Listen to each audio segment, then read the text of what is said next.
ऐश को एट्रो रीजन का एक पोकेमॉन ट्रेनर देखने को मिलता है जो कि उसका बहुत ज़्यादा बड़ा फ़ैन था। वो ऐश के पास आकर सेल्फीज वगैरह लेता है और कहता है कि मेरा नाम रे है। ऐश कहता है वेल मुझे तुम्हारी एक हेल्प चाहिए थी। एक्चुअली मैं पोकेमॉन यूनिवर्स चैंपियनशिप में पार्टिसिपेट कर रहा हूँ जो कि पोकेमॉन वर्ल्ड की सबसे ज़्यादा बड़ी लीग मानी जाती है इस टाइम पर। सबसे पहले तो मुझे फर्स्ट चैंपियन जिम के अंदर जाना है, बट उसके लिए मुझे 3 टास्क दिए गए हैं जिनमें से एक टास्क है शाइनी पोकेमॉन कैच करना। मैं बचपन से दूसरे वर्ल्ड में रहते आया हूँ, इसीलिए मुझे एट्रो को ज़्यादा नॉलेज नहीं है और मैं शाइनी या फिर नॉर्मल पोकेमॉन्स के बीच में डिफरेंस भी पता नहीं कर सकता।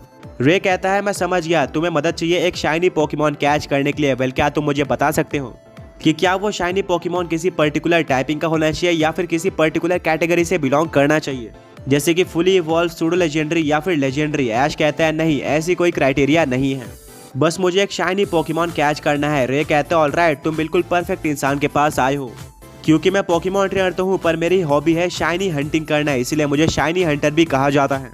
ऐश शॉक हो जाता है और कहता है क्या सच में तुम एक शाइनी हंटर हो? रे रिप्लाई करता है कि हाँ, एंड अपना पॉकेडेक्स निकालता है जहाँ पर वो अलग अलग शाइनी पोकेमॉन दिखाता है जो कि उसने कैच किए थे। इसमें 8 शाइनी पोकेमॉन्स थे और सभी फुली इवॉल्व और स्ट्रॉन्ग लग रहे थे। ब्रॉक कहता है क्या तुम अनइवॉल्व शाइनी पोकेमॉन्स को नहीं कैच करते? रे कहता है ऐसा नहीं है, अनइवॉल्व शाइनी पोकेमॉन्स भी बहुत ज़्यादा रेयर होते हैं और मैं उनको छोड़ नहीं सकता, पर प्रॉब्लम यह है कि मुझे अभी तक ज़्यादा अनइवॉल्व शाइनी पोकेमॉन्स नहीं दिखे हैं और जो दिखे हैं वो भी भाग गए। ऐश और उसके फ्रेंड समझ जाते हैं। रे कहता है भले ही मैं एक शाइनी एक्सपर्ट हूँ, बट फिर भी एक शाइनी पोकेमॉन को ढूंढने के लिए काफ़ी सारे दिन जा सकते हैं, क्योंकि जैसा कि तुम्हें पता होगा 4000 में से सिर्फ एक ही पोकेमॉन शाइनी होता है। पर टेंशन मत लेना, क्योंकि तुम यहाँ के चैंपियन हो, मैं तुम्हारी पूरी हेल्प करने वाला हूँ शाइनी पोकेमॉन को जल्दी से जल्दी कैच करने में। मेरे पास काफ़ी सारे टिप्स और ट्रिक्स है जिनको सिर्फ और सिर्फ मैं ही जानता हूँ और नॉर्मल पोकेमॉन ट्रेनर इस तरह से शाइनी पोकेमॉन को नहीं कैच कर पाएगा। वेल रे एक काफ़ी अच्छा इंसान होने के साथ ही साथ एक शाइनी हंटर भी था। ऐश और उसके फ्रेंड्स को ऐसा ही कोई ट्रेनर चाहिए था। मिस्टी कहती है रे तो क्या हमें इसी फॉरेस्ट के अंदर शाइनी पोकेमॉन मिल जाएंगे? रे कहता है नहीं, यहाँ पर ज़्यादा शाइनी पोकेमॉन्स नहीं दिखते हैं। मैं खुद यहाँ पर एक्सपेरिमेंट करने आया था, बट अभी तक मुझे कोई भी शाइनी पोकेमॉन नहीं मिला है। बट एक ऐसी जगह है जहाँ पर हर 400 में से एक पोकेमॉन शाइनी होता है और ये चीज़ सिर्फ और सिर्फ मुझे ही पता है। ब्रॉक कहता है क्या सच में? ये तो क्रेजी है, नॉर्मली 4000 में से एक ही पोकेमॉन शाइनी होता है, बट उस जगह पर 400 में से एक पोकेमॉन शाइनी होता है, मतलब वहाँ पर शाइनी पोकेमॉन ढूंढना 10 गुना ज़्यादा आसान है। ऐश कहता है ऑलराइट, फिर तो हमें वहीं पर चलना चाहिए। वेल रे एक काफ़ी ज़्यादा बड़े फ्लाइंग टाइप पोकेमॉन को बाहर निकालता है जिसका नाम फ्लाइडॉन था। ये एट्रो रीजन से बिलोंग करता है। इस पोकेमॉन के ऊपर इजीली रे, ऐश और उसके फ्रेंड्स बैठ जाते हैं और बढ़ते उस जगह की तरफ जिसके बारे में रे बात कर रहा था। कुछ घंटों के ट्रैवल के बाद फाइनली वो लोग उस जगह पर पहुंच जाते हैं। ये एक आइलैंड था जो कि समुंदर के बिल्कुल बीचों बीच था और यहाँ पर इंसान ना के बराबर थे। रे कहता है कि इस आइलैंड का नाम आर्शी आइलैंड है और तुम्हें इस समुंदर के अंदर ऐसे और भी काफ़ी सारे आइलैंड देखने को मिल जाएंगे। एक कमाल की बात बताओ तो मैंने इन सारे के सारे आइलैंड को एक्सप्लोर कर रखा है ये जानने के लिए कि इनकी खासियत क्या है। क्या यहाँ पर अलग तरह के पोकेमॉन्स मिलते हैं? क्या यहाँ पर कोई न्यू पोकेमॉन है या फिर नॉर्मल से ज़्यादा बड़े पोकेमॉन्स पाए जाते हैं? एंड सच में मैंने अलग अलग आइलैंड पर इस तरह की चीज़ें देखी भी, पर आर्शी आइलैंड इकलौता ऐसा आइलैंड था जहाँ पर शाइनी पोकेमॉन्स के मिलने के चांसेस ज़्यादा होते हैं। मैंने अपने 8 में से ज़्यादातर शाइनी पोकेमॉन्स यहीं पर कैच किए हैं एंड डेफिनेटली एक शाइनी हंटर का ये फेवरेट आइलैंड होना ही था, बट मैंने इसके बारे में किसी को भी नहीं बताया है। ये जगह सिर्फ और सिर्फ मेरे तक ही सीमित है, बट क्योंकि तुम एक चैंपियन थे और मैं तुम्हारा बहुत ज़्यादा बड़ा फ़ैन हूँ, मैं तुम्हारी काफ़ी रिस्पेक्ट भी करता हूँ, इसलिए मैं तुम्हें यहाँ पर लेकर आया हूँ, बट इस आइलैंड के बारे में किसी को भी मत बताना।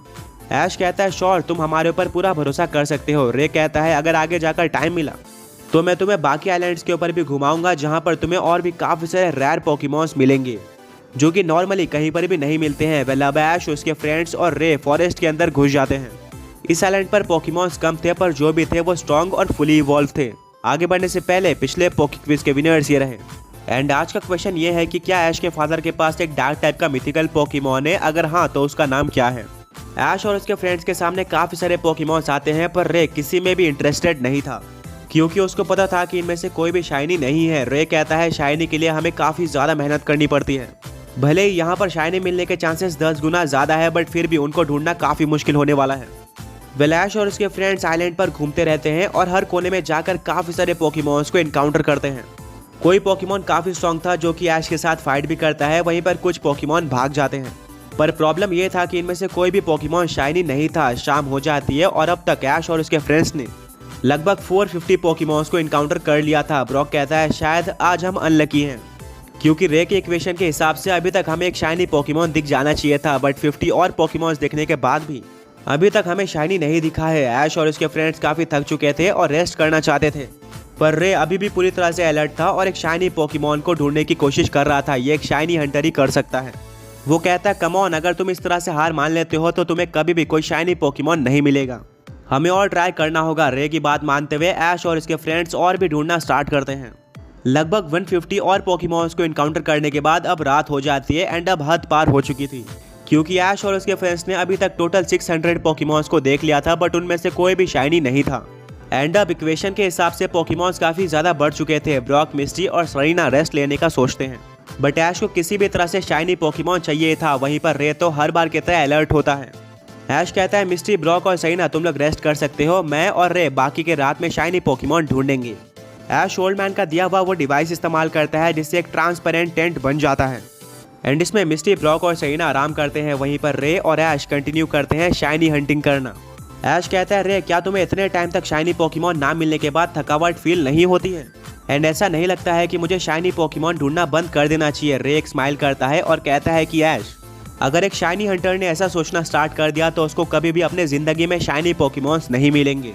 शाइनी हंटर होना एक बहुत ज़्यादा मुश्किल काम है और जब तक हम एक शाइनी पोकेमॉन नहीं देख लेते तब तक हमें नींद नहीं आती है। शाइनी पोकेमॉन्स को कैच करना हमारा पैशन है और हम कभी भी इनको ढूंढते हुए बोर नहीं होते हैं। बात चली रही होती है कि तभी टॉर्च मारकर रे एक पोकेमॉन को देखता है एंड उसको नॉर्मल पोकेमॉन समझकर रे टॉर्च को दूसरे दिशा में कर देता है, पर तभी उसको रियलाइज होता है कि उस पोकेमॉन का कलर काफी अलग था।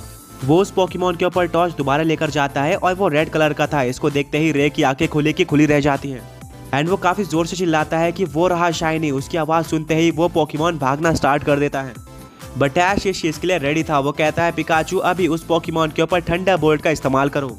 पिकाचू का निशाना बिल्कुल एक तीर की तरह सटीक होता है एंड वो डायरेक्टली उस पोकेमॉन के ऊपर लग जाता है, जिससे उस पोकेमॉन को डैमेज पड़ता है और उसका बैलेंस भी बिगड़ जाता है। इससे ऐश और रे को टाइम मिल जाता है उस पोकेमॉन तक पहुंचने का। वो भागते हुए उस पोकेमॉन की तरफ देखते हैं एंड वो पोकेमॉन ऐश और रे को ही देख रहा था गुस्से में। रे कहता है पहले ये पोकेमॉन भागना चाहता था, बट अब तुम्हारे पोकेमॉन का अटैक खाने के बाद ये तुमसे फाइट करना चाहता है। ऐश कहता है अमेजिंग, मुझे तो यही चाहिए था, बट उससे पहले मैं इस पोकेमॉन के बारे में इन्फॉर्मेशन लेना चाहता हूँ। जैसे ही ऐश अपने न्यू पोकेडेक्स के अंदर उस पोकेमॉन को स्कैन करता है, उस पोकेमॉन से स्टार्स निकलते हैं। ये सिर्फ और सिर्फ तभी होता है जब किसी शाइनी पोकेमॉन को रियल लाइफ में स्कैन किया जाए, यानी कि वो डेफिनेटली एक शाइनी पोकेमॉन था। पोकेडेक्स बताता है कि एक नॉर्मल और ग्रास टाइप पोकेमॉन अर्थ स्प्राउट है जो कि नॉर्मली ग्रीन कलर का होता है, पर ऐश के सामने अर्थ स्प्राउट का शाइनी फॉर्म था जो कि दिख रहा था रेड कलर का एंड ऐश इस चांस को गवा नहीं सकता था।